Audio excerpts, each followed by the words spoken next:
Maria Fatorelli, da Auditoria Cidadã. Olá, doutor Eugênio Aragão, eu sou Maria Lúcia Fatorelli, da Auditoria Cidadã da Dívida. O senhor deve se lembrar que em 2010, quando foi encerrada a CPI da dívida na Câmara dos Deputados, os relatórios foram entregues ao Ministério Público. Apesar de ter sido formado um grupo, não houve, assim, aquela força-tarefa e nenhuma ação chegou a ser ajuizada, apesar dos inúmeros indícios de ilegalidade, legitimidade, até fraudes indicados pela CPI.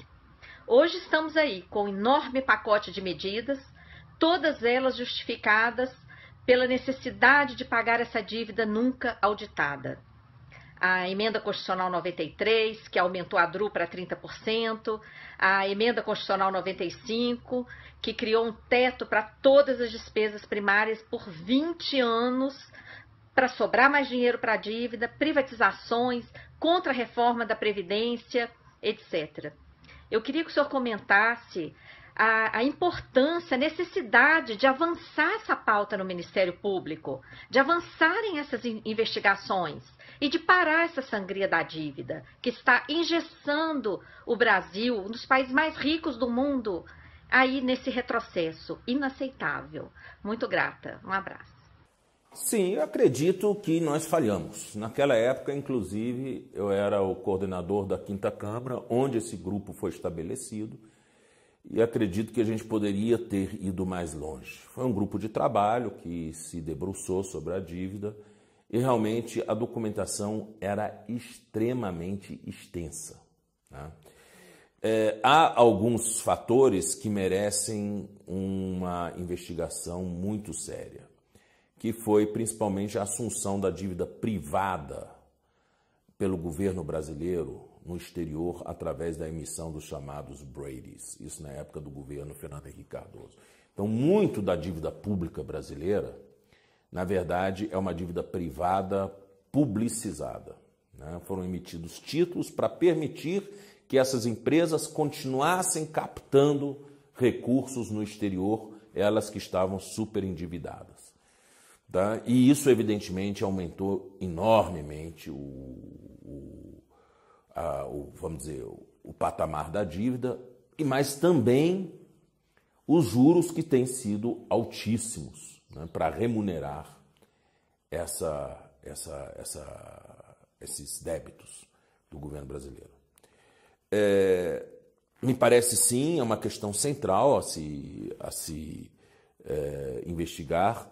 Eu me lembro que na época em que o grupo de trabalho foi instituído, havia um grande receio de desestabilização do mercado por conta de uma ação mais contundente do Ministério Público. Eu acredito que isso também foi vamos dizer, um móvel para frear um pouco essa atuação. Mas, do ponto de vista do patrimônio público, não há dúvida nenhuma, pelo aquilo que foi levantado na CPI, que nós estamos sendo lesados há muito tempo.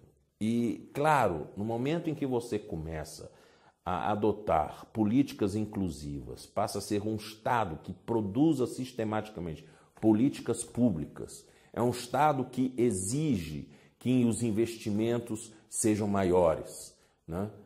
O questionamento sobre este volume da dívida e sobre o volume dos recursos que nós destinamos para o pagamento dessa dívida passa a ser realmente uma questão central, né? E me parece que essa foi talvez uma das razões até do golpe que nós sofremos, né? Sabia-se que esse tipo de governança, que era uma governança para aumentar o espaço da sociedade, para fortalecer direitos, garantir a inclusão, fatalmente, em algum momento, ia esbarrar no teto de investimento. E no momento em que a gente esbarrasse no teto de investimento, ou seja, o orçamento começasse a sofrer com excesso de gastos e começasse a comprometer o superávit primário, né, a gente começaria fatalmente a questionar essa parte do bolo do orçamento que é destinado para as dívidas e querer utilizar pelo menos parcela dela para investimentos. Investimento em infraestrutura, investimento em educação, investimento em saúde, né? Investimento em habitação, né? Que são muito mais importantes do que o pagamento dos rentistas.